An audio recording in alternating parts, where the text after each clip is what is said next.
And then for my number one, the best mantle inside of superhero comics as a whole. Was this even a question? It's obviously Robin. Robin is the quintessential mantle inside of comics, period, because it makes Batman a better person. The fact that there is such deep lore on not just the mantle, and the fact that Robin is a symbol of hope for Batman. He makes Batman's day better. He makes sure Batman doesn't cross the line. He's the light that keeps Batman in check from losing himself to the eternal darkness of when he's by himself. And I think that all of the members, the primary four Robins, are just so brilliantly crafted characters and take such deep dives into psychology, into symbolism, into so many different areas. We obviously know that it all began with Dick Grayson. And Dick Grayson's story of the fact that he relates to being an orphan just like Bruce. He lost his parents tragically like Bruce. And then we see these bonds and these developments grow and change and foster. But unlike Bruce Wayne, Dick Grayson is able to heal from his trauma. He's able to let go of any rage that he might have had in the past. And then he is able to transcend and eventually leaves Batman because he feels that now at this point, instead of the fatherly, sympathetic, understanding common ground that they had, he feels that now Batman's holding him back. He's trying to hold his emotions back, to tie him more to a mission than to people. Because Bruce is so controlled by grief to an unhealthy respect and is so toxic with Robin that sometimes even his pessimistic outlooks sometimes even rub off into Robin. Because let's face it, if you are raised by this person who is your father figure, there are going to be some qualities that are going to rub off every now and then. But Dick recognized that this wasn't healthy. This wasn't okay to be living in. So he eventually leaves and he becomes Nightwing, who is every bit better, in my opinion, as a character than Batman because Dick Grayson has let go of his trauma. He's let go. He still remembers his parents' deaths, of course. Don't get me wrong, but he's naturally healed better than Bruce ever did. And because he was able to overcome that trauma, he's probably the best hero that Bloodhaven has.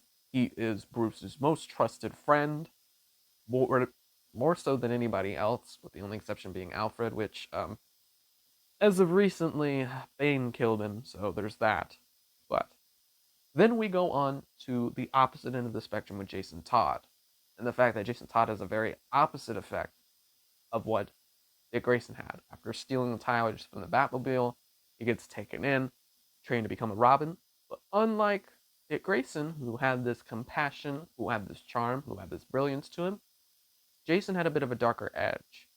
Jason was always a bit more violent because he grew up in the streets. He had to be violent, he had to be tough in order to survive. It's the way that he had to grow up because he didn't have anyone there for him.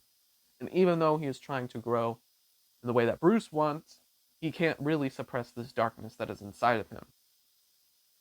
Much the same regard as Bruce does. Bruce struggles and still struggles with the darkness that surrounds him. But it eventually leads to tragedy. It gets so tragic to the point to where Jason loses his life. And Batman immediately regrets it. He goes on a darker, more depressing path than he's ever been before. And he's a lot more violent. He grieves. He blames himself for Jason's death because he feels that he has failed him as a teacher. Unlike with Dick Grayson, when he was able to have him transcend his own grief and to be able to heal and to resolve himself to become a better person, he got Jason killed. So it's a much darker, more tragic path. And then when you get to the Under the Red Hood storyline, it makes it to where now it's talking about morality. And now Jason doesn't blame Batman for his death, but why didn't he kill the Joker? Why didn't he get his vengeance? He's currently working on his crusade to avenge his parents, make sure it happens to nobody else. But why didn't he do that for him by taking out the Joker? So then there's this other more dilemma, and we learn why Bruce doesn't cross the lines.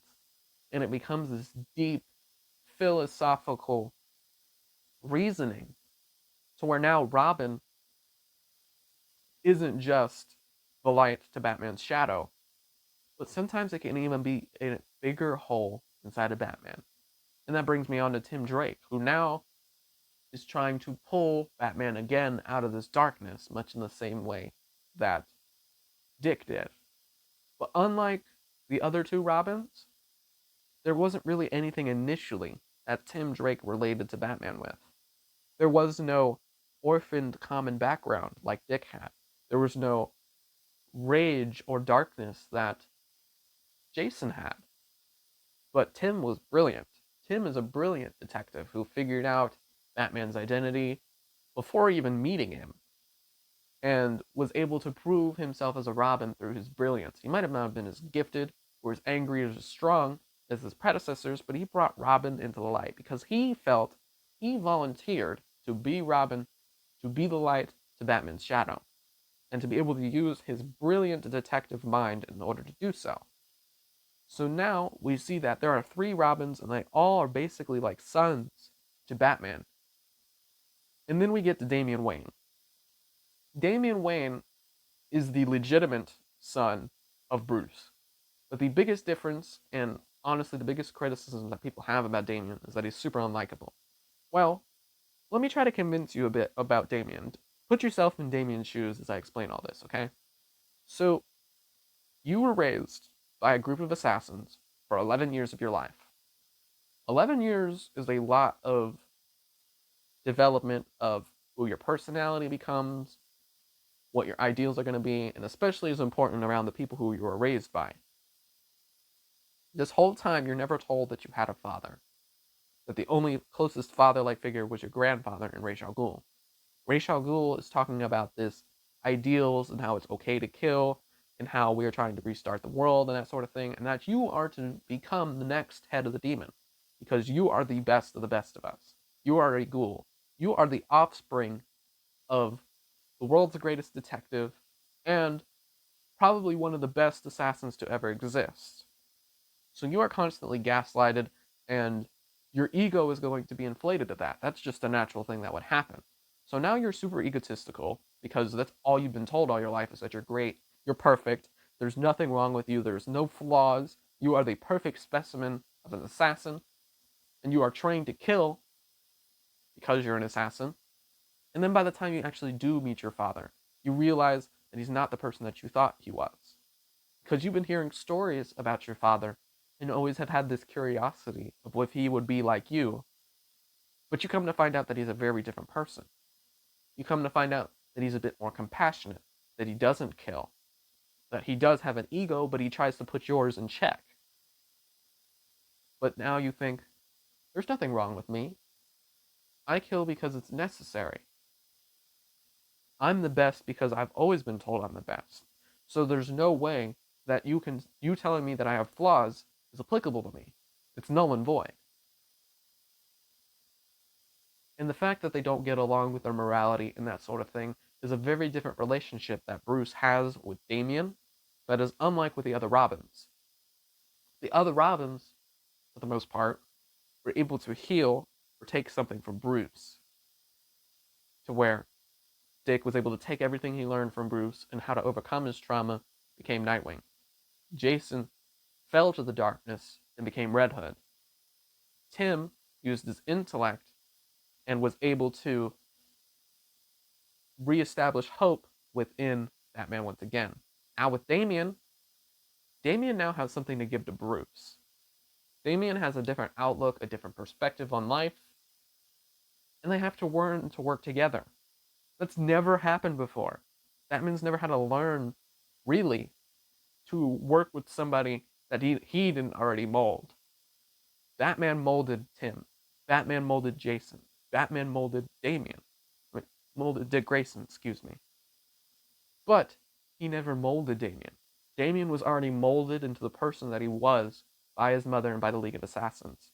So how do you change someone who's grown up 11 years of his life believing that killing is okay, that he is the perfect specimen, that there is no flaws within him, when actually deep down, all of this is just insecurities that are at the surface. when in all actuality he wants the love of his father because he never got it from his mother. He never got it from his grandfather. That is a different kind of Robin relationship, and each of the different Robins are still playing something into Batman's effect. But the fact that it is all explored in this deep way, and it deeply impacts Batman with each and every single one, yet the symbol and the message of Robin still remains the same, is honestly the true beauty behind Robin as a whole.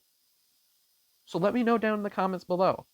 Do you guys agree with my list? Do you think that these are the supreme best mantles inside of superheroes, regardless of Marvel or DC?